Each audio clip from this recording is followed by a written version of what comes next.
Hey guys. All right, so in this video we're going to go over this is day 4 for me. And we're going to go over the build, what changes I've made to the build on the Armor Stacker. Currently on the Doriani's prototype version, still playing Smite, farming in the Simulacrum. Been pretty good. I've pretty much farmed probably 2/3 of the Mage Blood already, so probably by tomorrow I'm thinking, unless the prices don't drastically change, we should probably be able to get the Mage Blood by day 5, which is pretty good. Um, Not the fastest, but still like pretty fast, I think. Anyways, so let's jump into the changes. So let's see. First of all, let's kind of get a good shot of the character. I'll show you the MTX I'm using this time. The kind of arm things look pretty cool with the golden MTX. But anyways, so I think in the last video I was using, I don't know if I was actually, or I was actually already using the helmet. So yeah, we have the helmet. Some other changes I've made to the build are pretty much just going to be gem changes. And then also I did some passive tree changes. So first of all, on to the gems. The main thing I focused on was getting levels as well as gem levels. So now all of my gems that need to be, well, except for blood and sand, and haste, level 21 are level 21. So we have 21 wrath, discipline, determination, grace, purity of ice.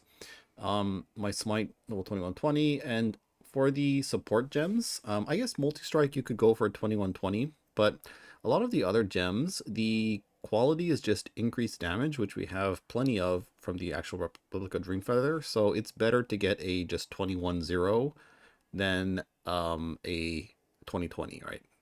So that's what I did. It's also quite a lot cheaper, and honestly, just getting another, what is this going to be? 20% increased damage. Um, Not super worth it, or it's 10% increased damage. Not super worth it if you don't really want to spend money on it. I mean, obviously, you can spend money, but at this point, I think we are good enough on the damage side. So basically, I've been working on getting defense. As you can see, have quite a lot more defense, or even more energy shield now. Okay, so also did get Awaken Ancestral Call. I know there is a graft for +1 non-vol skill strike, one additional target, but um, I don't know. I think only +1, especially when you're trying to clear fast in Simulacrum, is not going to feel super good. So that's why I'm sticking with the Ancestral Call. The strike range as well as the +3 targets is just really good for clear in Simulacrum. Okay, so that is the gems. As far as the other gems go, I did get an Empower. That's pretty much it.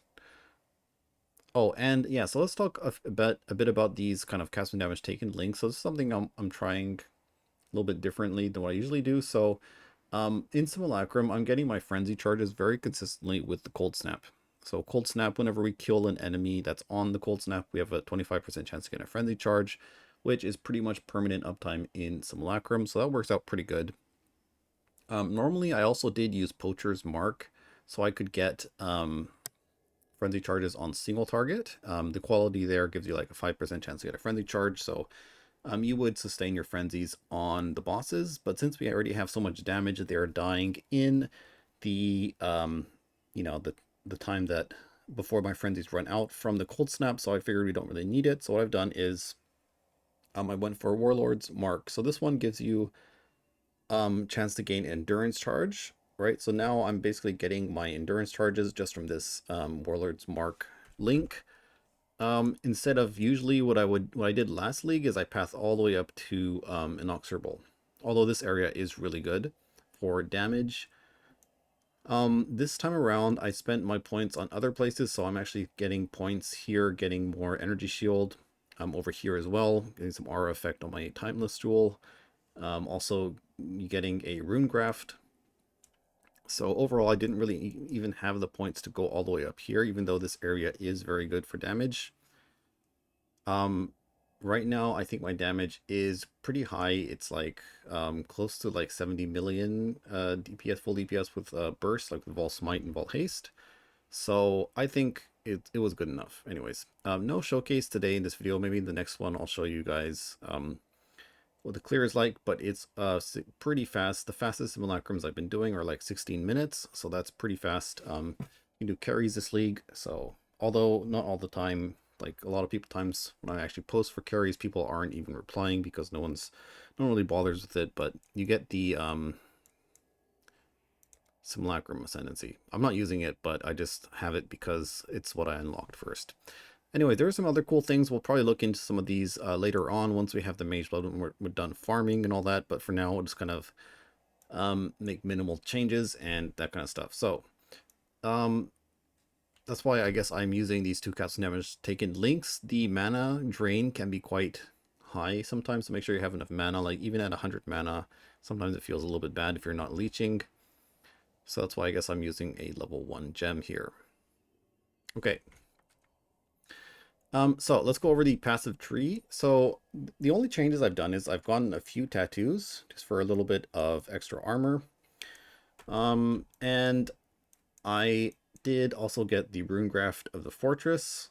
This one it was only like 80C, so pretty cheap.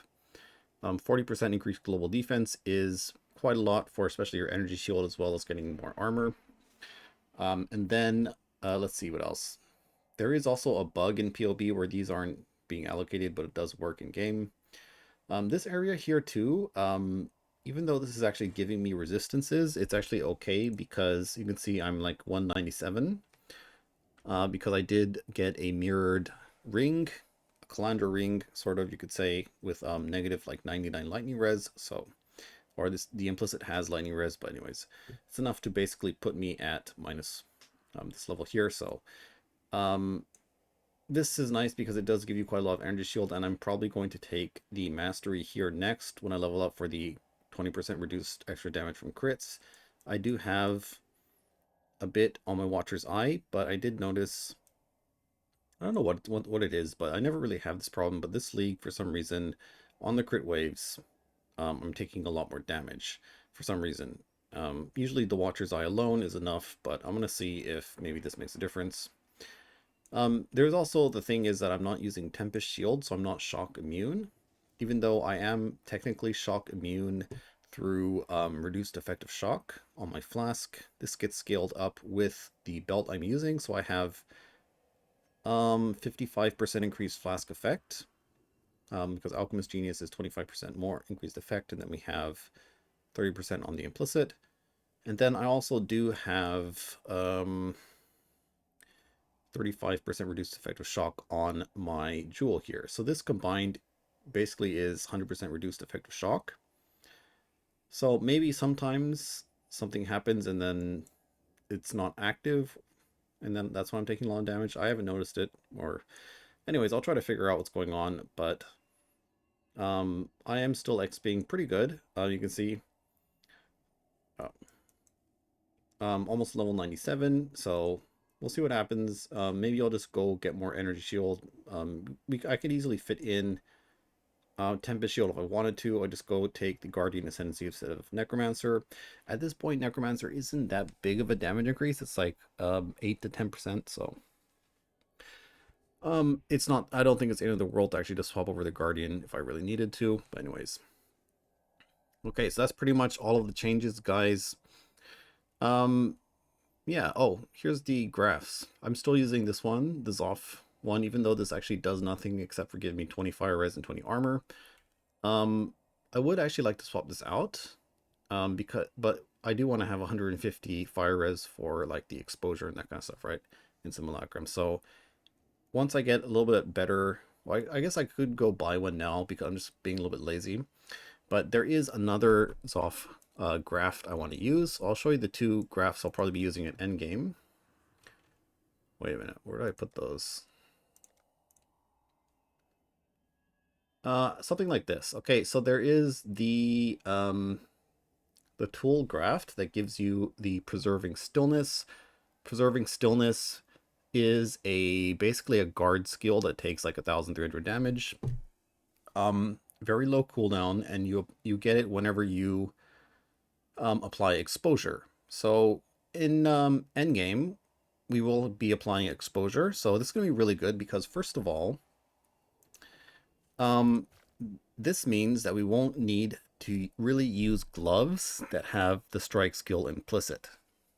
So normally I would have a pair of rare gloves like Warlock gloves, and then on those you would have the +2 non-vol skill strike to additional targets.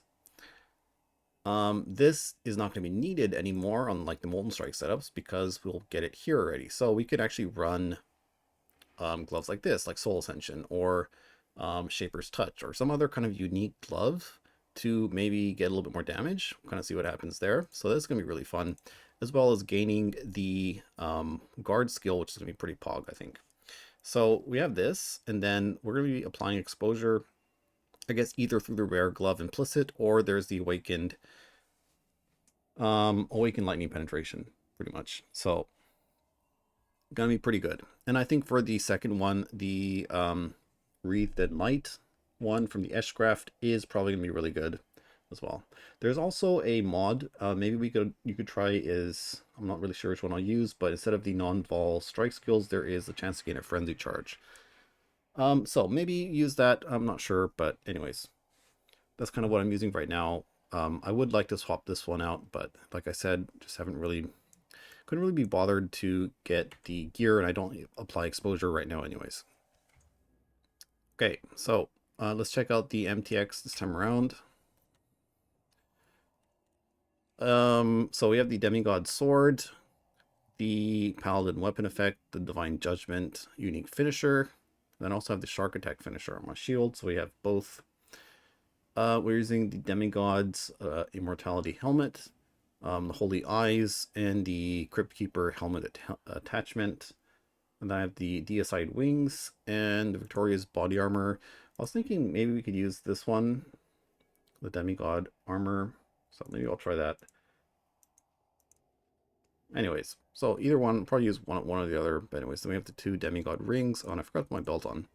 The Demigod Belt. And the Chaosborn Gloves and the Archon of the Atlas Boots. That's pretty much it. And then Golden Character Effect. All right, anyways, that's going to be it for the video, guys. Let me know what you think in the comments. And I know there's a lot of you guys who don't really enjoy the mobilytic side. I don't know, it's something I'm trying out. I personally think it's a lot easier for me to organize my stuff there. But anyways, for this league, just bear with me. We'll see how it goes. If it is actually like really bad to use, maybe we can just go back to the Google Docs. But anyways, we'll see what happens. Yeah, thanks for watching, guys. Let me know what you think in the comments, and I'll see you next time.